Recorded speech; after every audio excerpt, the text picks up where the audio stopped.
Episode 3365, do worst case scenarios serve a purpose for parents? Moms, it's time to rediscover, rejuvenate, and renew who you are in mind, body, and spirit. Welcome to Create Your Now, Your Best Selfie, the show to help you do just that. Here's your host, certified life coach, personal trainer, and nutritionist, Christiane Wargo. Happy day, it's Friday, and that means it's Confessions of an Upset Mama. I hope you are ready for the weekend. I hope you're ready to get set for what is around the corner. And yes, even as parents, we sometimes have to wonder, do worst case scenarios serve a purpose for us? For those of you who are brand new to Create Your Now, welcome to this incredible family. I'm so delighted of your presence. If you already haven't had the opportunity, you'll want to head on over to createyournow.com, where you can learn more and sign up for the Kisses newsletter, the Keep It Simple strategy, everyday solutions to live, love, and impact. Well, this episode is brought to you by AIM, Inspiring Connection and Community. Well, I bet you have a ton of things to do. I bet your to-do list is even longer. And then you're like, and I have to parent too? What is it with parenting?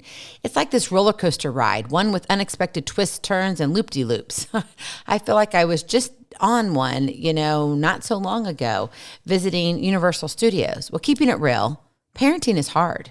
However, in the midst of it all, do worst-case scenarios serve a purpose for us as parents? Because as parents, we often find ourselves teetering on the edge of worst-case scenarios, contemplating the what-ifs and how-tos of numerous situations. You know what it is. You find out your kid's doing something or not doing something, and then you lay in bed, and you sit there and you carry yourself to all these different scenarios. And you even take it down the worst-case scenario lane, and that's horrible. But do these dire thoughts truly serve a purpose in guiding our parental instincts? Or do they merely add unnecessary stress to an already demanding role? Well, as you know, in our chaotic world of parenting, optimism and pessimism often collide, each offering its own unique perspective on handling challenging situations. So do we focus on the bright side, ignoring potential pitfalls, or do we prepare for the worst, readying ourselves for any adversity that may come our way? Well, my friend, the answer, and you already know this, is probably not going to be clear-cut.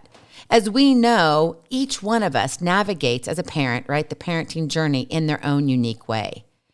When faced with potential worst-case scenarios, parents can benefit from adopting a balanced approach to ensure their well-being and sanity remain intact.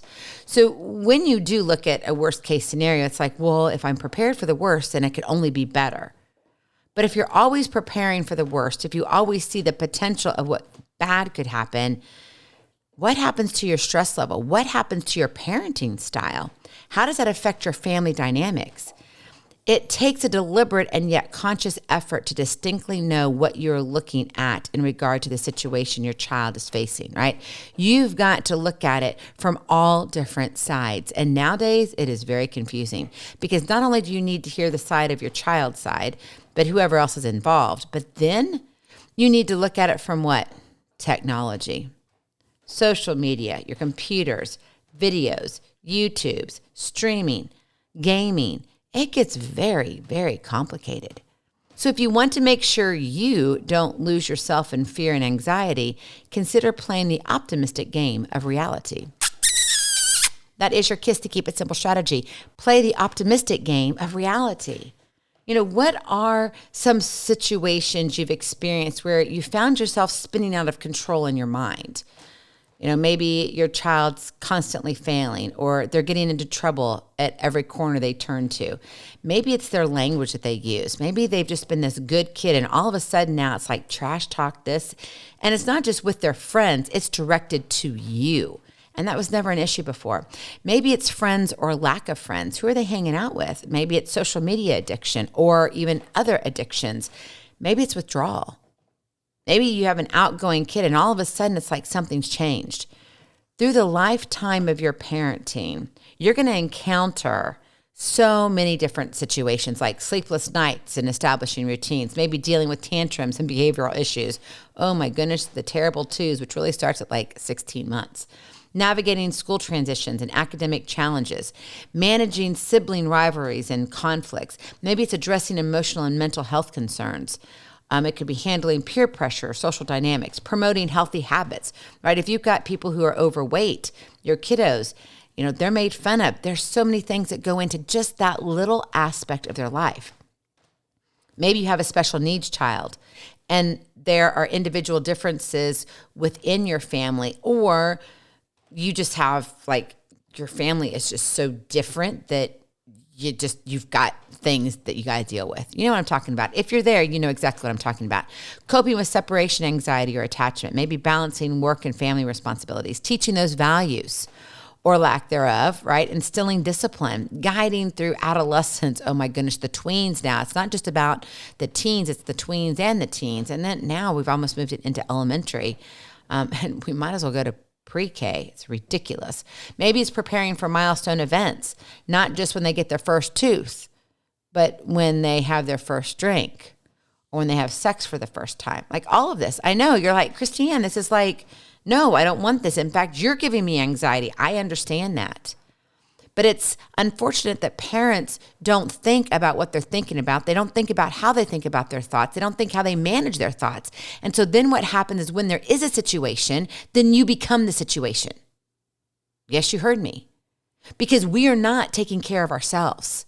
As in, we are not understanding what it means to parent. And if we cannot become better personally, how can we expect our children to become better as they grow up? I mean, seriously, think about that for a moment. And if you didn't like how you grew up or how you were raised, what are you going to do to change it? Because guess what? That influenced you. So who are you?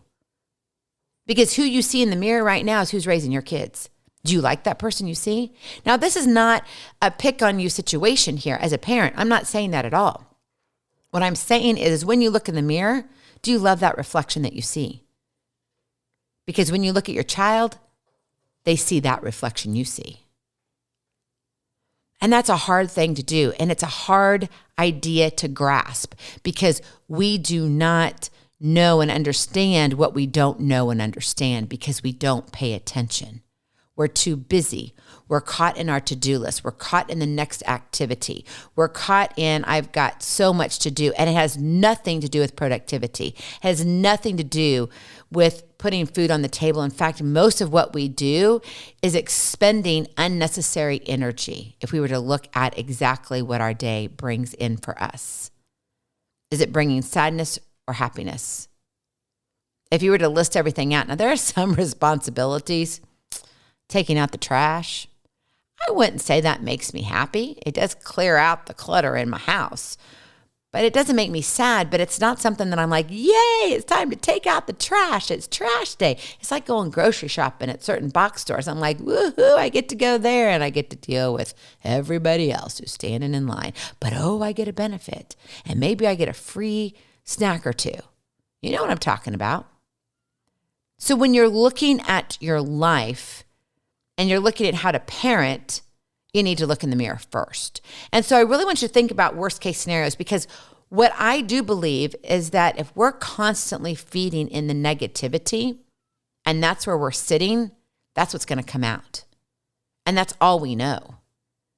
And so we've got to change our plan and be a little bit more strategic. Play the optimistic game of reality. So how can we do that in real life? Because honestly, we want you to overcome fear and anxiety. Yes, parenting's hard, but it can be done. And you do the best. This is not about a blame game. This is not that at all. Please hear my heart. This is about you looking at what you need to do, but taking it from a different angle, okay? So how do you play that optimistic game of reality? Number one, acknowledge the possibility without fixating on it. It's important to recognize the worst case scenario as a potential outcome. It is important. Why? Well, because you want to be prepared. And maybe in some instances, depending upon what the situation is, maybe financially you need to put some money away because if that happens, right? Why do we have insurance? We don't have insurance because we just like paying a company who makes more money and doesn't ever treat us well when something happens, right? Whether it's a car, your homeowners, whatever it is, that insurance, you're like, well, why am I paying them? You're paying them because of the what if. That's why insurance actually exists. So if you're looking at it that way, recognize the worst case scenario, understand that potential outcome, but do not let it consume your thoughts.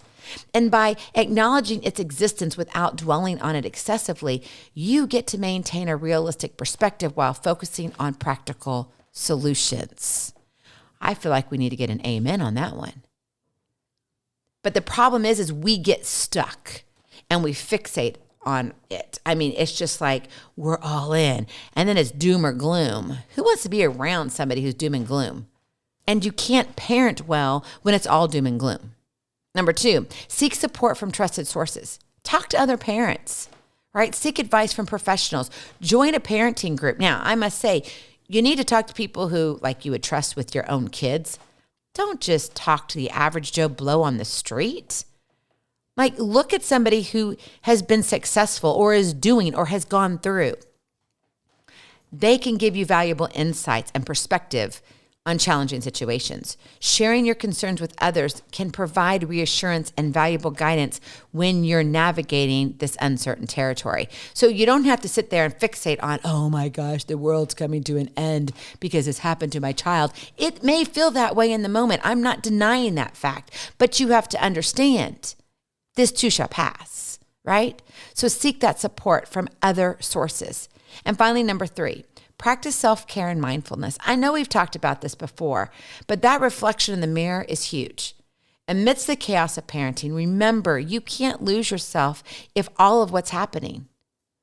You can't. You can't get lost in that because then you can't help whom you love, right? So if your child's hurting and you are hurting with them, or you get caught up and you're fearful and you're anxious and all of this, how can you go and serve them well? You cannot.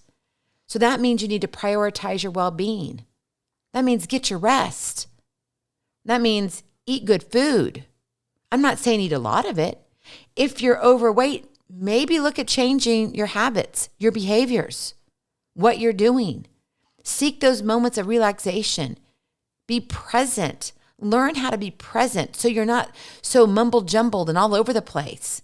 Now, that's one thing where, you have a moment, a situation, it may only last for 30 minutes. But if this is an everyday affair, that's what I'm talking about here.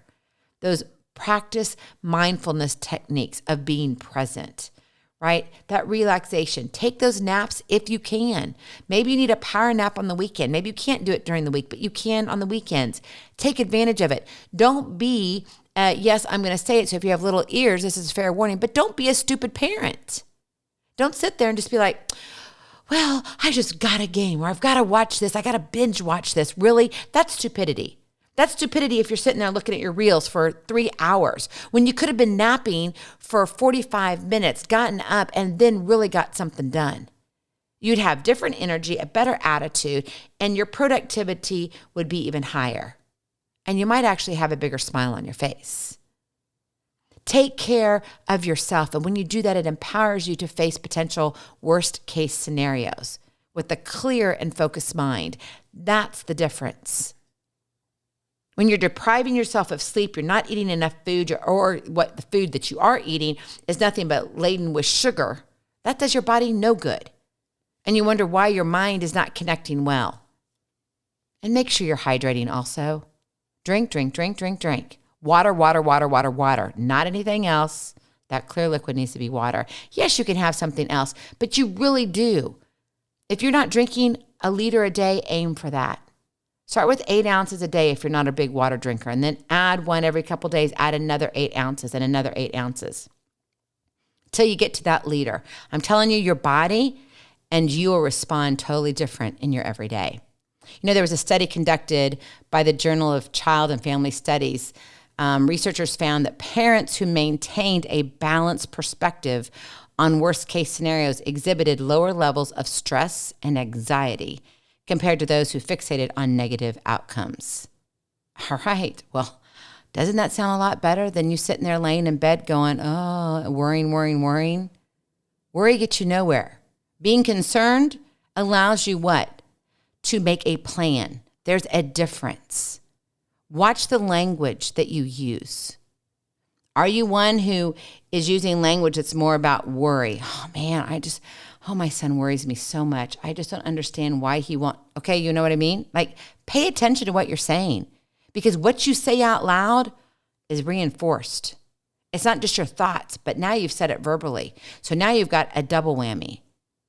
And then if you keep thinking about it over and over again, now you got the triple whammy. Well, you don't want the quadruple one. Stay away from that because the world's coming to an end. Like, seriously, pay attention, Mom. Pay attention, Dad.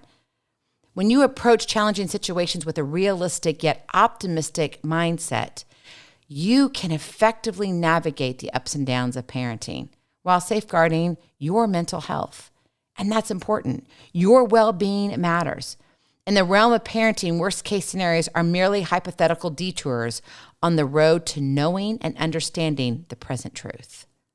Embrace the uncertainties with an open heart and a rational mind. And when you do that, it allows you to weather any storm that comes your way. You will emerge stronger and you'll be a better parent. I pray that you have a beautiful weekend. Go in peace, be present, be incredible, be you. I love you so very much. I cannot wait to see you on the other side. Blessings, hugs, and lots of love. We'll talk to you real soon. Have a glorious, blessed weekend. Bye-bye. Feeling inspired, ready to train for life and love your journey?